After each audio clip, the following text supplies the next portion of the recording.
नमस्कार मित्रों, 11 क्लासेस के YouTube प्लेटफॉर्म पे आपका बहुत बहुत स्वागत है। दुख भी है और खुशी भी है कि परीक्षा की तिथि टल गई। परीक्षा की तिथि टल गई तो हमें काफी किताब बंद करके नहीं रहना है, पढ़ना है, अपनी चीज़ों को, अपनी विषय वस्तु को और मजबूत करना है। आज की इस कक्षा हमारी लगातार जो कक्षाएं चल रही है सीसैट की, सीसैट में अंतर व्यक्तिक कौशल एवं संचार कौशल से जुड़ी हुई हमारी कक्षा है।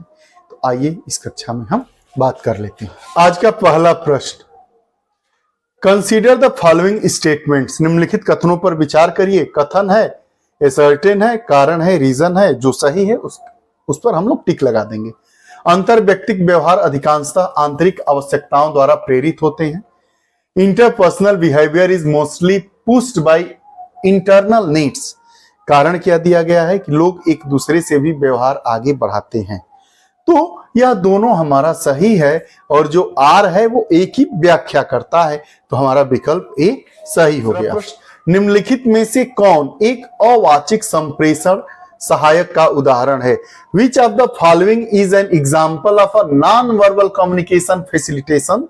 चाक्षुष संपर्क, आई कांटेक्ट, बुदबुदाना, मम्बलिंग, चिल्लाना, येलिंग, शब्द जाल, जार्गन। तो हम जानते हैं कि जो आई कांटेक्ट है वह एग्जाम्पल है नॉन वर्बल कम्युनिकेशन का। अवाचिक आई कांटेक्ट बनाकर रह रहे हैं तो होता है ना कि आंखें ही कई बातों को बयां कर देती है और आंखें ही हाँ ना की निशानी होती है। आप आंखों से ही कई बातों को बता सकते हैं और कई बातों को दरकिनार कर सकते हैं। अवाचिक संप्रेषण में आंख का बहुत ही महत्व है। संप्रेषण की प्रक्रिया में कूट लेखन से क्या तात्पर्य है? In communication process to encode means to कुछ नया निर्माण करने की कोशिश करना, try to create something new. संकेतों को तांत्रिकीय आवेगों में परिवर्तित करना, convert signals into neural impulses. संप्रेषण मार्ग का अवरोध करना, ब्लॉक कम्युनिकेशन पाथवे। मनोबल का निर्माण करना, बिल्ड अप मोरल।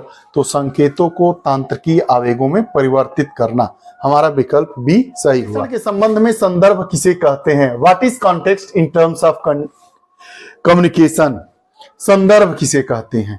वार्तालाप के लिए भौतिक एवं मनोवैज्ञानिक वातावरण, प्रभावी बातचीत, संदेह ग्रहण में बाधा, संदेश के प्रति मौखिक एवं अवाचिक प्रतिक्रियाएं। Effective dialogue, physical and psychological environment of conversation and interference with message, verbal and non verbal response to message. तो हम जानते हैं कि संप्रेषण के संदर्भ में संदर्भ किसे कहते हैं? जो वार्तालाप के लिए भौतिक एवं मनोवैज्ञानिक वातावरण होता है उसे ही संप्रेषण के संदर्भ के रूप में निरूपित किया जा सकता है। विकल्प बी हमारा सही हुआ। अगला प्रश्न, पेल्स प्रभाव स्पष्ट करता है। पेल्स इफेक्ट रिफर्स टू समवर्ती प्रभाव के साथ संयुक्त वरिष्ठों की समर्थिता को, supervisors supportiveness combined with lateral influence. कनिष्ठों के समवर्ती प्रभाव के साथ संयुक्त समर्थिता की मांग को, subordinate demands of supportiveness combined with lateral influence. न्यून ऊपरीगामी प्रभाव के साथ संयुक्त वरिष्ठों की समर्थिता को, superiors supportiveness combined with low upward influence. उपर्युक्त परिगामी प्रभाव के साथ संयुक्त वरिष्ठों की समर्थिता को, superiors supportiveness combined with adequate upward influence. तो हम जानते हैं कि उपयुक्त उपरगामी प्रभाव के साथ संयुक्त वरिष्ठों की समर्थिता को यह इंगित करता है। देखना है कौन सा सही है और उस पर विचार करना है, उसके बाद विकल्पों पर हम सीधे आ जाएंगे। संप्रेषण के नियामक नियम हमें यह बताते हैं कि हमें क्या करना है और क्या नहीं करना है। बिल्कुल सही। Regulative rules of communication tell us what we should and should not do. हमें क्या करना है और क्या नहीं करना है। दूसरा, संप्रेषण में अंतःक्रियाओं की संरचना एवं समन्वय आवश्यक है। In communication it is essential to structure and coordinate interactions. तो ए तथा आर दोनों सही है। ए तथा आर दोनों सही है, अर्थात असर्टन भी हमारा सही है और स्टेटमेंट भी सही है, लेकिन आर ए की सही व्याख्या नहीं करता है। विकल्प देख लेंगे तो हमारा विकल्प भी सही हो गया। इसको हम फीडबैक करते हैं। ध्यान देना तथा जब आवश्यक हो तब अपनी अरुचि को छिपाना। To pay attention and to mask your disinterest when necessary. ध्यान देना तथा दिए गए संदेश के प्रति उपयुक्त सूचकों से अनुक्रिया देना। To pay attention and to provide adequate leads in response to a given message. एक समय में एक साथ कई संदेश सुनना और सकारात्मक समालोचना प्रदान करना। तो नहीं, अच्छे श्रोता बनने के लिए जो दो कौशल है वो क्या है? ध्यान देना और प्रतिपुष्टि करना, अटेंशन देना और फीडबैक देना।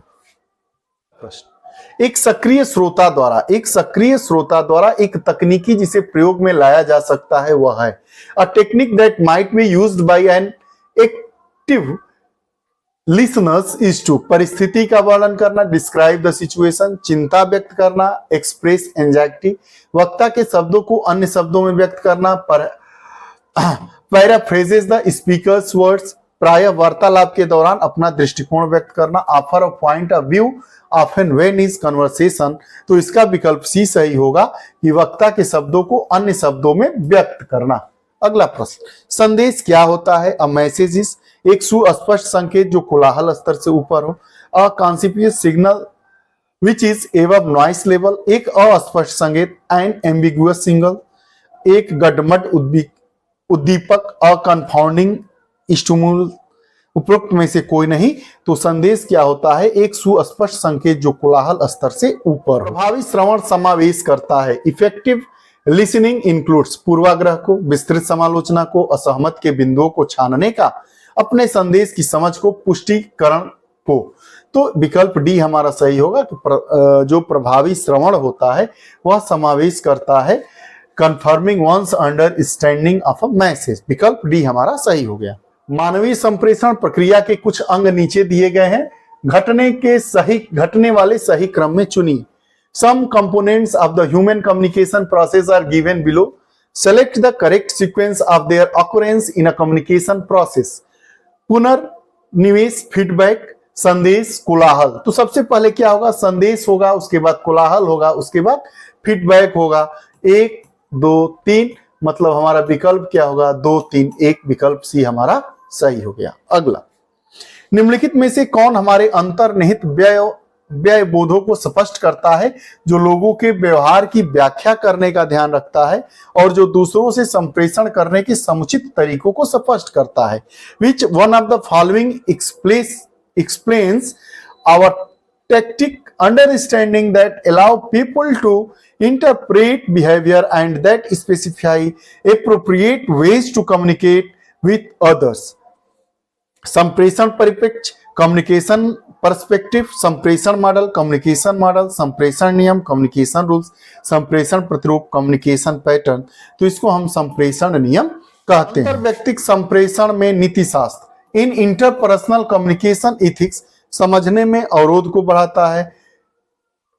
इंक्रीजेस बैरियर्स इन अंडरस्टैंडिंग, ईमानदारी के रास्ते में बाधा उत्पन्न करना है। Stand in the way of honesty, विचारने योग्य नहीं है। इज नॉट वर्थ कंसिडरिंग, विचारने योग्य है। Is worth considering. तो अंतर्व्यक्तिक संप्रेषण में नीति शास्त्र विचारने योग्य है। In interpersonal communication ethics is worth considering. ये रही बात अंतर व्यक्तिक कौशल और संचार कौशल से जुड़ी हुई कक्षा। आपको हमारी कक्षाएं कैसी लगती है? कमेंट बॉक्स में अपने विचार जरूर दें। पुनः नई कक्षा के साथ उपस्थित होंगे, तब तक के लिए धन्यवाद। एक आवश्यक सूचना है कि अगले हफ्ते से हम लोग लेकर आ रहे हैं बेहतरीन कक्षाएं यूपी पीसीएस के लिए, क्योंकि उसका भी डेट पोस्टपोन्ड हो गया है, और आरओ एआरओ का जो री एग्जाम होगा उसके लिए। चूंकि सिलेबस में काफी समानता है, इसलिए जो टॉपिक्स होंगे वह दोनों के कंबाइंड टॉपिक्स होंगे। और आप पढ़िएगा, यकीन मानिएगा वह कक्षा आपके लिए बहुत ही बेहतरीन साबित होगी। पुनः जल्दी ही मिलेंगे। बहुत बहुत धन्यवाद। नमस्कार।